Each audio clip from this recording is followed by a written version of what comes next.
Queen Anne Boleyn was the second wife of Henry VIII, and she is best remembered for being the executed wife who lost her head within the walls of the Tower of London. She was a prisoner of the former place where she awaited for her coronation as queen, but she had been the victim of the schemes of Henry VIII and his chief minister Thomas Cromwell. Anne was accused of treason, adultery and incest. However, it's known obviously that her cause of death was beheading by sword. The sword of the French executioner came crashing onto her neck. But there was much more to her execution than just this, as her real cause of death was the lies of the other men that collaborated to bring down her downfall to allow the king to marry his third wife, Jane Seymour. In this video, we look at the specific execution blow to Anne Boleyn and what the effects of this would be, as her body was later discovered under the floors of the chapel, St. Peter ad Vincula, where she was buried following the swing of the sword. What is the post-mortem of Anne Boleyn? Anne Boleyn as a queen was shrouded in great controversy throughout her entire reign as the Queen of England. Many women hated her across the nation, and they regarded her as a homewrecker who destroyed Henry's marriage to his first wife, Catherine of Aragon. The king tried everything that he could think of to get rid of his first wife, but he eventually declared himself the supreme head of the Church of England, and he then led a number of hugely sweeping changes with the church that led to the monasteries being closed and religious houses and their wealth being absorbed into the coffers of the royal family. But Anne, during her married years, did give birth to the greatest Tudor monarch of all, Elizabeth I, but her failure to provide the king with a male heir also led to her great fall. This was one of the biggest causes of her downfall. After a number of miscarriages, the king looked elsewhere, and specifically towards Anne's lady-in-waiting, Jane Seymour. Henry VIII had grown very tired of Anne, and Jane was seen as the woman who could give the king his heir. But to get rid of Anne, the king ordered Thomas Cromwell to come up with a number of false charges and false pieces of evidence that could see her accused of a number of crimes. One thing to consider is that at the time there had never been a noble woman executed. So when Henry VIII would do what he'd do would be earth-shattering, ordering the execution of his wife. Anne herself had many enemies at court, and she would never have believed that her husband would turn against her. But alongside her were 5 other men, including her own brother, who were accused of adultery. But these men were executed following their trial, with the axe smashing down on their necks upon Tower Hill. One of these men, a musician inside of the court, was tortured, and he confessed. On the 15th of May 1536, Anne Boleyn, who had been held inside of the Tower of London, was sentenced to death for her crimes. Her trial was already predetermined, as the other men before her had been sentenced to death, so it was clear what her fate would be. Cromwell manipulated those men who heard the charges into ensuring Anne was proven guilty. But still at this point she would never have believed that she would be executed a short distance from the King's Hall where she was condemned to death. It would have seemed impossible for Henry to order his wife's execution, but Cromwell's case against her had evidence in abundance, and also testimony against the Queen. The former lawyer had brought down his more prized defendant, the Queen of England. It was this false case that led to Anne's execution inside the walls of the Tower of London, and nothing else. Anne is considered a victim today, and she was not guilty of what she was said to have done. On the 19th of May 1536, inside the walls of the Tower of London, the Constable of the Tower, William Kingston, wrote that, "This morning she sent for me, that I might be with her at such time as she received the good Lord, to the intent I should hear her speak as touching her innocency, always to be clear."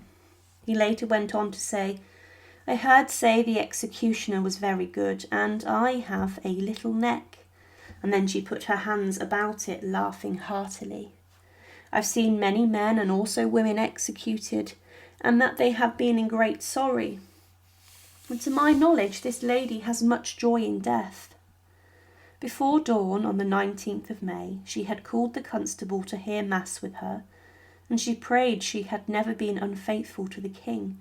She was given the sacrament, and she was then told to ready herself, as the executioner was waiting. But Anne Boleyn left the royal apartments, and she was surrounded by 4 ladies who attended on her, and they followed the constable of the Tower as he led the procession of the dead to the scaffold, which had been built on the north side of the White Tower. Today this would be where the Waterloo barracks are, and where the crown jewels are held, but Anne was known to have been rather positively looking, and she was said to have walked confidently to her death whilst hundreds of witnesses were watching. The doors to the tower had allegedly been left ajar, and some managed to sneak in to look. Anne then made a speech to the crowd and said, "Good Christian people, I am come hither to die, and therefore I will speak nothing against it. I am come hither to accuse no man, nor to speak anything of that whereof I am accused and condemned to die. But I pray God save the king, and send him long to reign over you. He was ever a good, a gentle, and a sovereign lord. This I take my leave of the world and of you all, and I heartily desire you all to pray for me. O Lord, have mercy on me. To God I commend my soul." Grown men wept as they heard her talk, and she also thanked her women for their service. But then the executioner was given a sack of coins as payment for carrying out a quick job, and a job on her neck that would not be botched. This was almost seen as a bribe. One of her ladies then placed a blindfold over her eyes, and she knelt on her knees and said a final prayer. Her final words were, "O Christ, receive my spirit." And then the executioner unleashed his sword from behind a bale of straw, and the crowd gasped. The executioner's assistant made a noise, and Anne looked that way, and she did not see her executioner coming, and within seconds, from the other direction, her executioner swung the sword and struck Anne Boleyn's head clean off. Following the blade crashing on her neck, Anne's heart would have beaten 1 or 2 more times, and the blood from her ruptured arteries would have poured out onto the scaffold.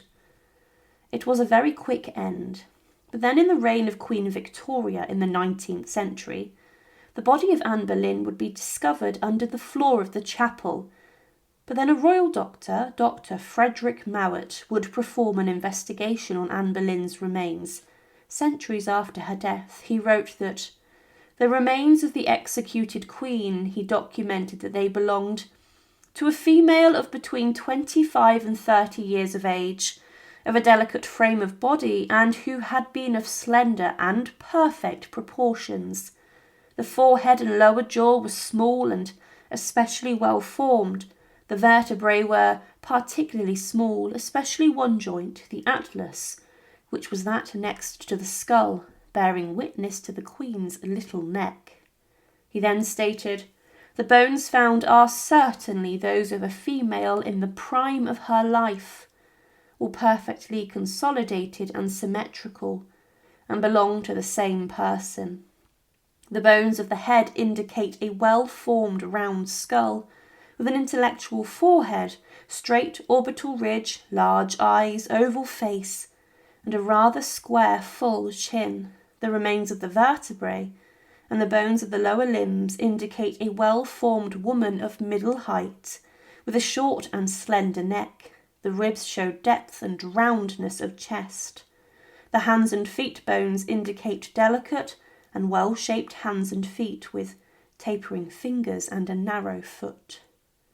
Dr. Mowat stated that the woman in this grave would have been around 5 foot to 5'3" tall in her life, and he confirmed that the head was severed from the body of this woman. This obviously narrowed down the true identity, as there were only a few women who were beheaded on Tower Hill or inside of the Tower, including Margaret Pole, Catherine Howard, and Lady Jane Grey. He also stated that the neck of the woman was small, which Anne Boleyn was noted for, and he confirmed without a doubt that the remains he had analysed were of Anne Boleyn. The post-mortem of Anne Boleyn confirmed that she had died via decapitation using a very sharp weapon.